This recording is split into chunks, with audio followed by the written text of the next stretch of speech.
Series हम लोग complete कर रहे हैं डीएलएड की सीरीज़। फर्स्ट ईयर है, सेकंड पेपर है, education in contemporary Indian society. Unit 1 हो चुका था, अब यूनिट 2 का क्वेश्चन नंबर 5 कंप्लीट कर रहे हैं। 4 तक हम लोग कर लिए थे। क्वेश्चन नंबर 5 क्या है what is the meaning of politics, explain politics in detail. इसको हम लोग समझते हैं। पूरा आंसर इतना बड़ा है, यहाँ से लेके यहाँ तक, फिर 6th होगा वो अगले वीडियो में। तो चलो, what is the meaning of politics, explain politics in detail. Politics का मतलब क्या है, इसको डिटेल में पूरा बताना है। देखो, पॉलिटी मीन्स अ गवर्नमेंट और type of government. Governance presupposes the state. Polity क्या है, एक गवर्नमेंट है या फिर एक टाइप है गवर्नमेंट की। There can not be a state without society. State हो ही नहीं सकता सोसाइटी के बिना। सोसाइटी रहेगी, सोसाइटी से मिलकर स्टेट बनता है। लोग ही नहीं रहेंगे तो स्टेट क्या। तो वही there can not be state without society. मैं 2-3 लाइन पढ़ते जाऊँगी, समझाते चलूँगी।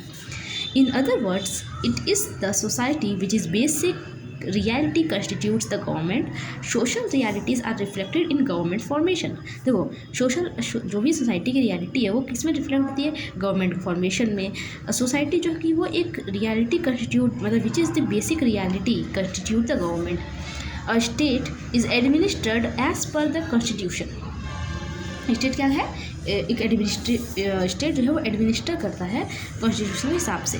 द बेसिक प्रिंसिपल और philosophy of our constitution has been laid down to administer social justice. Basic principle या फिलोसफी क्या है कॉन्स्टिट्यूशन की, सोशल जस्टिस। सोशली सबको जस्टिस मिले। In previous chapter an attempt has been made to trace the foundation of Indian society and the question of social justice. देखो, हम लोग पहले चैप्टर में, पहली यूनिट में यही पढ़े थे हम लोग कि कैसे इंडियन सोसाइटी में सोशल जस्टिस का मतलब कैसे फाउंडेशन ट्रेस किया जाए, मतलब कैसे सोशल जस्टिस के लिए काम किया जाए। तो ये हम लोग पढ़े थे। तो वही लिखा है, रैदर इनजस्टिस, मतलब इनजस्टिस क्यों हो रहा है, ये cause to certain sections of society. क्यों इनजस्टिस है कुछ लोगों के लिए और क्यों उनको अपना राइट नहीं मिल पा रहा, ये लोग उस चैप्टर में पढ़ चुके थे। Indian society is built on Vedic tradition. Indian society किस पे बिल्ट है, वैदिक ट्रेडिशन पे। There are non Vedic currents of thought which are like flickers of a burning flame, did not endure and not last. Though non-Vedic philosophy has had root in India, it was suffocated by Vedic tantrums.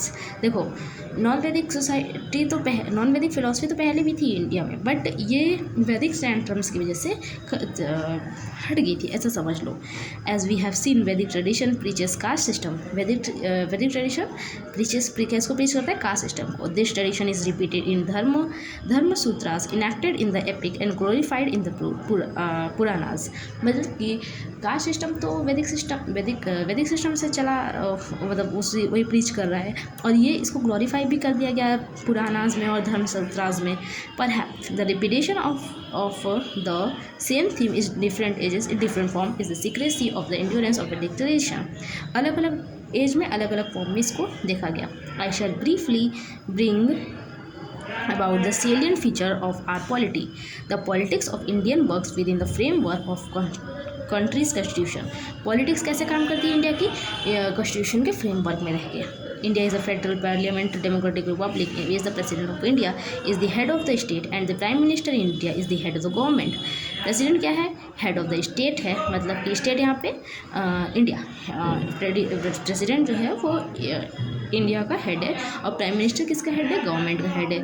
India follows the dual politics system. हमारे यहाँ 2 politics system चलती है, double government चलती है, federal government चलती है जो कि फेडरल नेचर की है, और फेडरल नेचर मतलब कि देखो, जैसे कि सेंटर और स्टेट, मतलब एक सेंटर में गवर्नमेंट चल रही है और एक स्टेट में गवर्नमेंट चल रही है ना।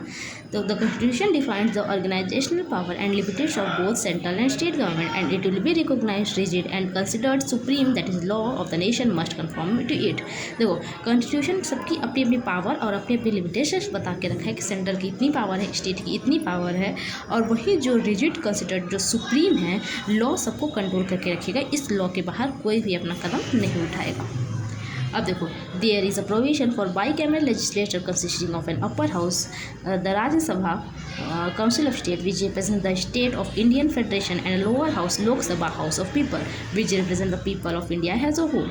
देखो, लोकसभा कैसे रिप्रेजेंट करता है कि पीपल ऑफ इंडिया एक झूठ हैं, ऐसा समझ लो। और राज्यसभा कैसे रिप्रेजेंट करते हैं कि इंडिया एक फेडरेशन कंट्री है, फेडरल कंट्री है, ऐसा समझ लो। The Indian Constitution provides for an independent judiciary which is headed by the Supreme Court. हमारी जुडिशरी किससे हेड की जाती है, किससे लीड की जाती है? सुप्रीम कोर्ट के थ्रू। अब देखो, the court mandate is to protect the constitution, to settle disputes between the central and the state, to settle inter state disputes, to nullify any central or state law that go against the constitution and protect the fundamental rights of citizens, issuing writs of for their enforcement in case of violation. इस para में ये बोला गया कि जो court है वो mandate करता है कि हमारा जो कॉन्स्टिट्यूशन है वो प्रोटेक्ट रहे, और जितने भी डिस्प्यूट हैं जो सेंट्रल गवर्नमेंट और स्टेट गवर्नमेंट के बीच में, इनमें दोस्ती बना के रखे, मतलब डिस्प्यूट ना आने दे, और वहीं जो भी इंटर स्टेट डिस्प्यूट है उसको नलीफाई करे, ख़त्म करे, और एक सब शांति से बना के रखे, कोई भी कॉन्स्टिट्यूशन के बाहर न जाए। अब देखो, there are 545 members in Lok Sabha, out of which 543 are elected from the 543 Indian constitution and 2 are from Anglo Indian community. Total कितने मेंबर हैं लोकसभा में? 545 मेंबर्स हैं। 543 तो इलेक्ट किए जाते हैं, पर 2 जो है वो एंग्लो इंडियन कम्युनिटी से आते हैं, मतलब 2 जो हैं वो वहाँ से इलेक्ट होके आते हैं, एंग्लो इंडियन से। There are 245 members in Rajya Sabha, out of which 233 elected by indirect election by single transferable vote and other 12 members are elected या nominated by the president of India. 245 member Rajya Sabha में है, जिसमें से 243 मेंबर्स जो है इलेक्ट करके आए, 233 जो मेंबर्स है वो इलेक्ट करके आते हैं, और वही 12 मेंबर्स जो है उनको प्रेसिडेंट इलेक्ट करता है, या वो भी प्रेसिडेंट नॉमिनेट करता है या इलेक्ट करके आते हैं।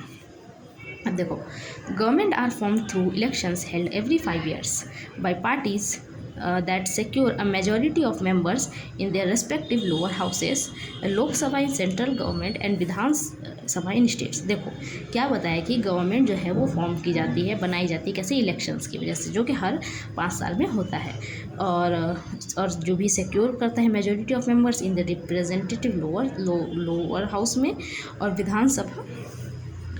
विधानसभा में मतलब अपने आप को रिप्रेजेंट करता है, ऐसा समझ लो। फिर India has its first general election in 1951 which was one by the Indian National Congress, a political party that went to dominate subsequent election until 1977 when a non-Congress government was formed for the first time in independent India। देखो क्या बोला है कि India में पहली बार election कब हुआ? 1951 में, जो कि कौन जीता? इंडियन नेशनल कांग्रेस, और they went to dominate subsequent election until 1977 तक डोमिनेट सब्सिक्वेंट हुआ। वैन नॉन कांग्रेस गवर्नमेंट जो थी वो फॉर्म हुई first time in independent India, और 1990 आगे पढ़ते हुए बताते हैं। The 1990s saw the end of single party domination and the rise of coalition government। The election for the 16th Lok Sabha held on April 2014 to May 2015 once again brought a single party rule in the country। देखो 1990 में saw the end of single party domination, हम लोग क्या देखें कि single party domination का end हुआ और जो है कोalition गवर्नमेंट बनी। अब देखो, election for the 16th Lok Sabha held from April 2014 to May 2014, और फिर वहीं हम लोग क्या देखें, सिंगल पार्टी रूल कंट्री में करने लगी, with the Bharatiya Janata Party being able to claim a majority in the Lok Sabha. देखो अप्रैल ये देख लिए कि भारतीय जनता पार्टी फिर जो मेजोरिटी क्लेम करने लगी लोकसभा में, और वही every political party in India whether national regional state party must have a symbol and must be registered in election commission of India. देखो पॉलिटिकल पार्टी जो है वो एक उसको नेशनल या रीजनल या स्टेट पार्टी उसको एक सिंबल रखना पड़ता है, और उसको रजिस्टर करना पड़ता है कहाँ पे? इलेक्शन कमीशन ऑफ इंडिया, उस पर रजिस्टर करना पड़ेगा। और symbol are use in Indian political system to identify political parties in part so that illiterate people can vote by recognising the party symbol. Political parties के पास जो symbol होता है वो क्यों होता है? ताकि जो इलिटरेट पीपल है, जो पढ़े लिखे नहीं है, उनको एटलीस्ट सिंबल देख के तो पता चले कि हाँ ये सिंबल बीजेपी का है, ये सिंबल कांग्रेस का है, ये सिंबल बीएसपी का है, ये सिंबल इसका है, तो वो बस सिंबल देख करके वोट कर सके, क्योंकि पढ़ा लिखा तो उनको समझ नहीं आएगा, इसलिए सिंबल बनाया जाता है। अब देखो बस थोड़ा सा 5 पॉइंट है फिर खत्म हो जाएगा। In the current amendment to the symbol order the commission has arrested the following 5 principles, 5 principle थे। अब देखो, अ पार्टी नेशनल और state must have legislative presence, party कोई सी भी हो उसके पास लेजिस्लेटिव प्रेजेंस होना चाहिए। A national party legislation must be in the Lok Sabha, Lok Sabha में होना चाहिए। A state party legislative presence must be in the state assembly, state का जो पार्टी स्टेट पार्टी जो है उसके पास लेजिस्लेटिव प्रेजेंट स्टेट असेंबली में होना चाहिए। A party can set up a candidate only from amongst its own member, वो एक कैंडिडेट को सेटअप कर सकता है अपने ही मेंबर में से। A party that loses its recognition shall not lose its symbol immediately but shall be allowed to use that symbol from some time to try and retrieve its status. जैसे कि party है अगर वो अपना recognition loose कर देती है तो उसका सिंबल इमीडिएटली नहीं लिया जाएगा, बल्कि उसको अलाउ करते हैं हम कि वो सिंबल को कुछ टाइम तक के लिए ट्राई कर सके और शायद अपना स्टेटस ले सकती है। अब देखो ये ब्रैकेट में क्या लिखा है, however the grant of such facility to the party will not mean the extension of other facilities to it, उसको वो फिर जो भी फैसिलिटीज़ है वो आगे एक्सटेंड नहीं होगी, ठीक है। However the grant of such facility तो पार्टी जो भी फैसिलिटी है वो आगे एक्सटेंड नहीं होगी। Are as available to recognise parties, जो कि रिकॉग्नाइज पार्टी के लिए अवेलेबल होती है जो फैसिलिटी है, such as free time on Doordarshan और AI, free supply of copies और इलेक्ट्रोरल रोल्स एक्सेट्रा।